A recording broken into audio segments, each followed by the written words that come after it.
ආයුබෝවන් කියලා පිළිගන්නවද අපේ ස්පෝකන් ඉංග්ලිෂ් වීඩියෝ සීරීස් එකේ අරගෙන එන දෙවෙනි වීඩියෝ එකට. අද අපි මෙතන කතා කරන සිද්ධිය තමයි යාළුවෝ දෙන්නේ කලින් දවසක මිනිස්සෙක් පාර ඇහුවම ඒ පාර කියලා දැන් මේ මිනිස්සයා හොරෙක් කියලා හුවෙලා පොලිසියෙන් ඇවිල්ලා එක්කෙනකින් කට උතර කරගෙන එයා ඒක අනිත් යාළුවට විස්තර කරනවා. මෙහෙම තමයි දැන් යාළුවා කියන්නේ. මචං උඹට මතකද එදා අපෙන් පරණ බංගලාවට යන පාර අහපු මිනිස්සයව? පොලිසියෙන් ඇවිල්ලා ඊයේ මගෙන් ඇහුවානේ ආයෙ දැක්කොත් අඳුරන්න පුළුවන්ද කියලා මේ මිනිහගේ මූණ. එදා අපෙන් පාර අහගෙන ගිය දවසේ බංගලාවට හොරෙක් පැනලලු. හරි. ඔන්න ඕක තමයි දැන් අපිට ඉංග්‍රීසියෙන් කියන්න ඕන කතාව. අපි එකින් එක වාක්‍ය ගොඩනගමු. මෙහෙම මචං උඹට මතකද එදා අපෙන් පරණ බංගලාවට පාර අහපු මිනිස්සයව? කොහොමද මචං උඹට මතකද? මචං කියන එක අපිට පුළුවන් ඩියුඩ්. මේ ඉංග්‍රීසියෙන් ඩියුඩ් කියන්නේ මචං කියන එක වගේ තමයි. ඩියුඩ් සාමාන්‍යයෙන් අපි කියන්නේ උඹට මතකද කියලා අහන්නේ can you remember නේ. can you remember. හැබැයි අපි ස්පෝකන් ඉංග්‍රීසි වලදී can you remember කියන එක දාන්නේ නිකන් කපා කරන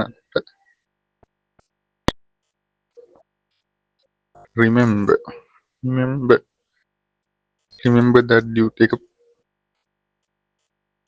අර අපි උච්චාරණයෙන් තමයි ගන්න ඕනේ ප්‍රශ්නයක් කියන එක මෙතනදී.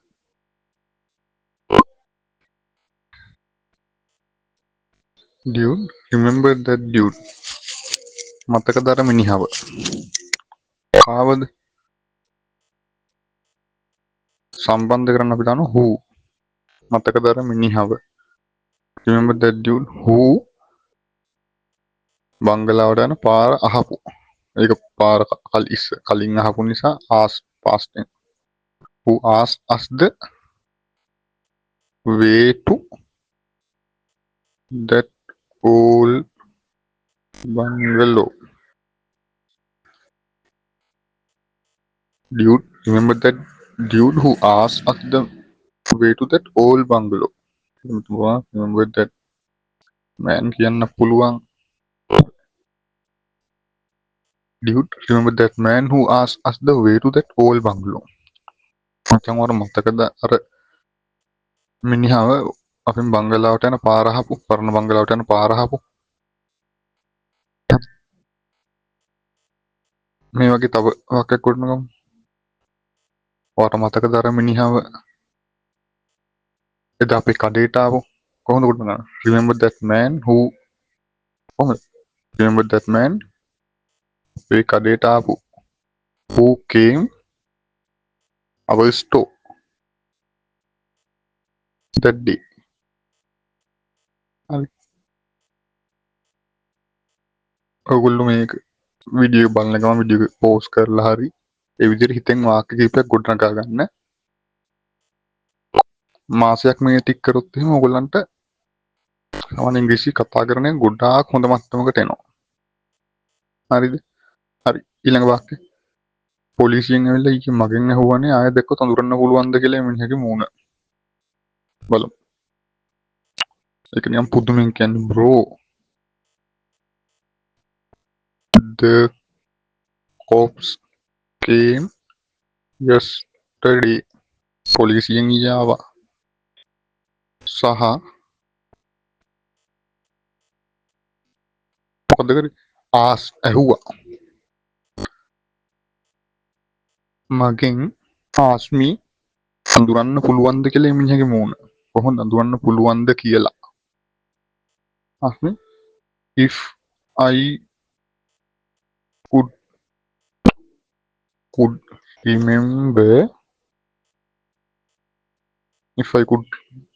remember මතකද කියලා. නැත්තම් recognize කියන්න පුළුවන් අඳුර ගන්න පුළුවන්ද කියලා. දෙකම පාවිච්චි කරමු. if I could remember නැත්තම් මතකද කියනවා නම් remember. නැත්තම් recognize. recognize කියන එක දාමු අඳුරන්නනේ. recognize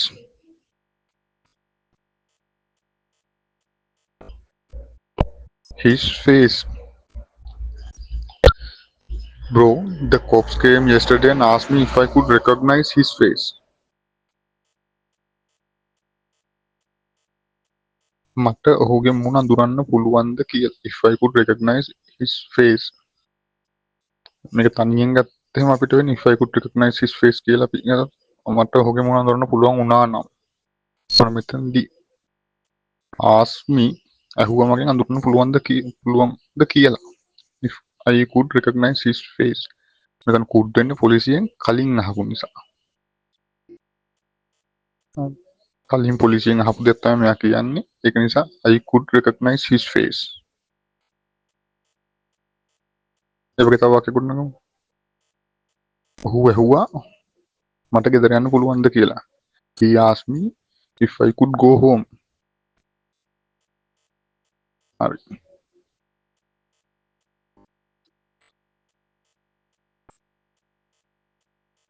ඉතා අපෙන් පාර අහගෙන ගිය දවසේ බංගලාවට හොරෙක් පැනලලු. නිකන් පැනලා වගේ පේන්නේ තියෙන.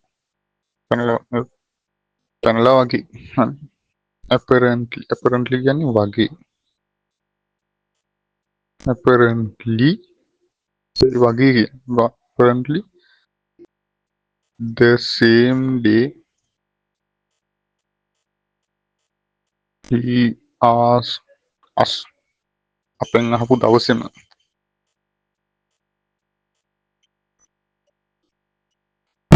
some thief හොරෙක් කොහොමද broke හොරෙක් පැනලා කියලා කියන්නේ broke into that bungalow. The same day he asked us අපෙන් අහපු දවසේම some thief broke into that bungalow. හරි. හොරෙක් පැනලා කියලා කියන්නේ broke into. හරි. දැන් අපි එකපාරක් ආයි සම්පූර්ණ දෙපසම කියමු. යාළුවා කියනවා මෙහෙම. Dude, remember that man who asked us the way to that old bungalow? Bro, the cops came yesterday and asked me if I could recognize his face. Apparently, the same day he asked us, some thief broke into that bungalow. දැන් ඔයගොල්ලෝ මේ video එක post කරලා හරි ආයෙ පාරක් බල හරි මේක 10-15 වතාවක් කියලා මේක අදහසත් එක්ක ඔලුවට ගන්න. ඒත් එක මිට සමාන වාක්‍ය ඔයගොල්ලෝ හිතින් ගොඩනගලා ඔයගොල්ලෝ ප්‍රැක්ටිස් වෙන්න. දවස් 30ක් වීඩියෝ 30ක් බලලා මේක කරලා බලන්න. කරලා ඔයගොල්ලෝට දිනුවක් පේනවනම් ඔයගොල්ලෝම කමෙන්ට් එකක් දාන්න. ඉංග්‍රීසි වල දැන් ඔයගොල්ලන්ගේ කොන්ෆිඩන්ස් ලෙවල් එක කොන්ෆිඩන්ස් කියන්නේ විශ්වාසය. ඔයගොල්ලන්ට දැනෙන self confidence එක කොහොමද කියලා ඉංග්‍රීසි කතා කරන එක. හරි ගිහින් එන්නම් අදට සුබ දවසක්.